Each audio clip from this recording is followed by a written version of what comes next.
ସ୍ୱପ୍ନ ଥିଲା, ଆଶା ଥିଲା, ଆଉ ପ୍ରେମ ବି ଥିଲା। ତୁମେ ଥିଲ, ମୁଁ ଥିଲି, ଆଉ ପ୍ରେମ ବି ଥିଲା।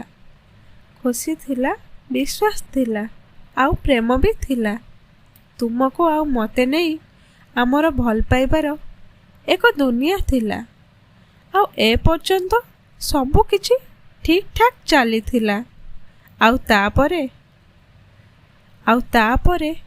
ମୋ ଅଜାଣତରେ ମୋ ବଦଳରେ ତୁମ ଜୀବନରେ କିଏ ଆସିଗଲା।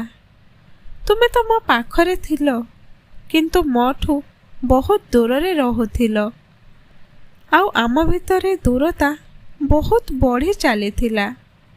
ତୁମେ ନା ମୋ ସାଙ୍ଗରେ ଖୁସି ଥିଲ, ନା ମୋର ତୁମ ଉପରେ ଆଉ ବିଶ୍ୱାସ ଭରସା ଥିଲା।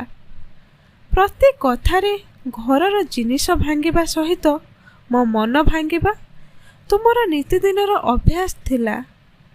ମୋର ପାଦେ ପାଦେରେ ଭୁଲ ବାହାର କରିବାଟା ତୁମର ଗୋଟେ ସଉକ ଥିଲା।